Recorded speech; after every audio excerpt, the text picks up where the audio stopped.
Empecemos directo con esta exploración médica. Hoy vamos a desmenuzar una verdadera emergencia gastrointestinal.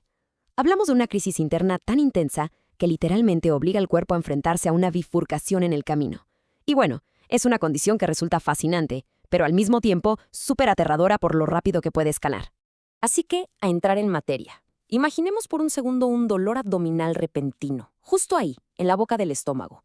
Un dolor punzante que irradia fuertemente hacia la espalda. Es brutal. Es exactamente el tipo de síntoma que nadie puede ignorar. Ese que hace salir corriendo a la sala de urgencias. Pero la gran pregunta aquí es, ¿qué está pasando realmente a nivel celular para provocar semejante agonía? Pues la respuesta es la pancreatitis aguda. Pensemos en el páncreas. Es este órgano increíble con una doble función vital. Produce hormonas y también enzimas digestivas. Pero en esta condición ocurre un fallo, digamos, catastrófico. Resulta que las enzimas digestivas, como la famosa tripsina, se activan antes de tiempo justo dentro del páncreas. O sea, en lugar de ir pacíficamente al intestino a digerir la comida, empiezan a autodigerir el propio tejido pancreático. Imaginen a un equipo de demolición destruyendo su propia base. Literal. Es una respuesta inflamatoria común, sí, pero lo que la vuelve un rompecabezas médico es que el nivel de gravedad puede variar de una forma radical. Para que todo esto quede clarísimo, vamos a seguir una hoja de ruta en 5 pasos rápidos. Primero, la anatomía de esta emergencia. Luego, los riesgos, que incluyen el alcohol, tabaco y dieta. Pasaremos a los 3 criterios para el diagnóstico. Veremos esos 2 caminos tan diferentes entre una enfermedad leve y una severa. Y cerraremos con el tratamiento moderno escalonado. Empecemos con la sección 1, la anatomía de una emergencia y el incidente incitador. Vamos a ver la magnitud real de todo esto. Fíjense en este número, 275,000. Esa es la cantidad de hospitalizaciones al año tan solo en Estados Unidos. Para ponerlo en perspectiva, esto genera un costo de más de 2.6 billones de dólares. Una locura. A nivel mundial, estamos hablando de una incidencia de entre 20 y 80 casos por cada 100,000 habitantes. Y lo peor es que va en aumento. Entonces, sí, es un problema gastrointestinal masivo, pero lo interesante es que está muy impulsado por las decisiones que tomamos todos los días. Y esto nos lleva a la sección 2, los riesgos y los culpables. Veamos cómo se va gestando esta crisis, porque la prevención lo es todo.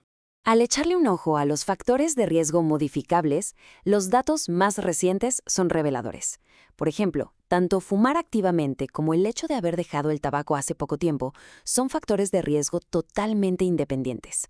Ahora, con el alcohol, la cosa se pone súper interesante.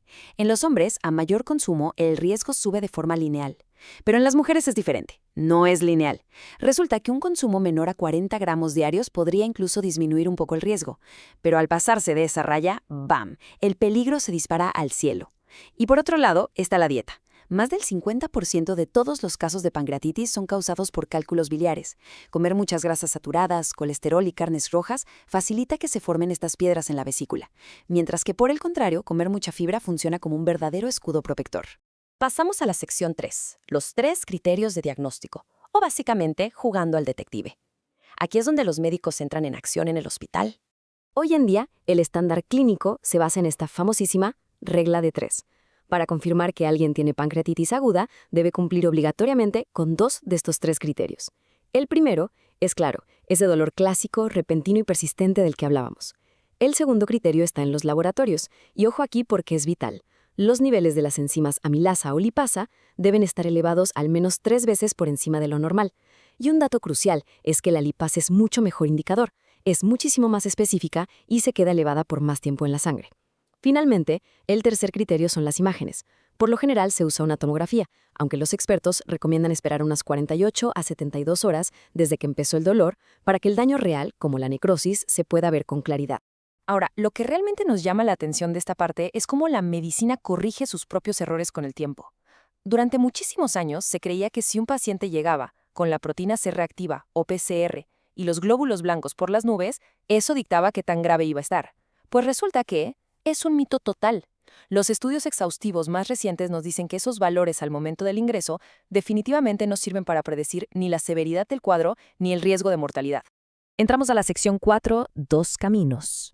Leve contra severa. Este es el auténtico clímax de esta condición médica. Aquí es donde los caminos se separan drásticamente. Afortunadamente, el 80% de los pacientes va a cursar con una pancreatitis leve, Es una fase donde el páncreas se inflama, sí, pero el problema se resuelve con puro soporte de líquidos por la vena en cuestión de unos pocos días y sin que fallen otros órganos. Excelente noticia. Pero el otro 20% se enfrenta a una pesadilla absoluta, la pancreatitis severa. Hablamos de muerte del tejido pancreático, estancias eternas en la unidad de cuidados intensivos y, lo más aterrador, un riesgo de mortalidad del 15 al 20%. Es un cambio brutal y devastador.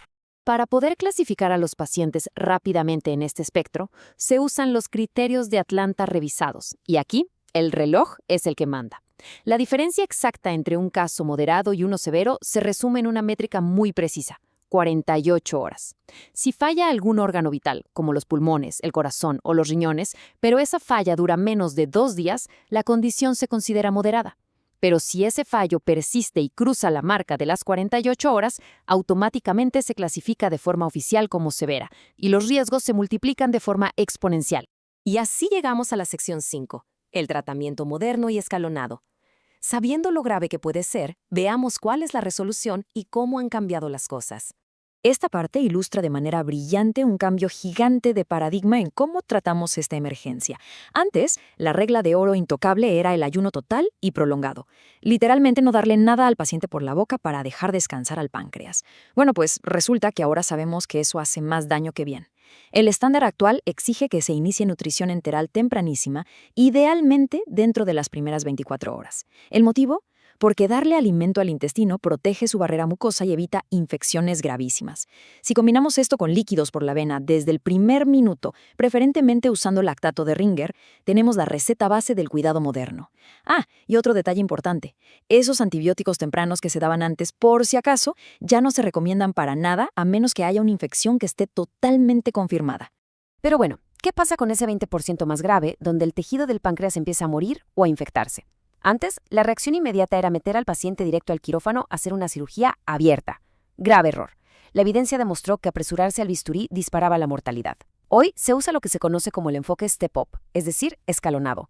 El primer paso es tener muchísima paciencia clínica y retrasar cualquier intervención de 3 a 5 semanas para que el tejido muerto, la necrosis, se contenga y forme una especie de pared bien definida. Luego, se interviene con técnicas mínimamente invasivas como drenajes con catéteres o endoscopías. Y solo, de verdad solo, si todo eso falla, se llega al último escalón, que es la cirugía abierta tradicional. En este escenario, la paciencia literalmente salva vidas. Entonces, el punto verdaderamente crucial de todo este análisis es el siguiente. Claro, la medicina actual tiene un arsenal increíble, desde el uso de líquidos milimétricos hasta enfoques quirúrgicos guiados por tiempos súper precisos. Pero el trofeo real se lo lleva a evitar pisar la sala de urgencias desde el primer minuto. Cuando nos detenemos a ver el nivel extremo de intervenciones que se necesitan si el cuerpo toma el camino severo, nos cae el 20 de la importancia brutal que tienen nuestros hábitos diarios. Lo que comemos, moderar el consumo de alcohol y, por supuesto, dejar de fumar. Esas decisiones son siempre la primera y, honestamente, la mejor línea de defensa que existe.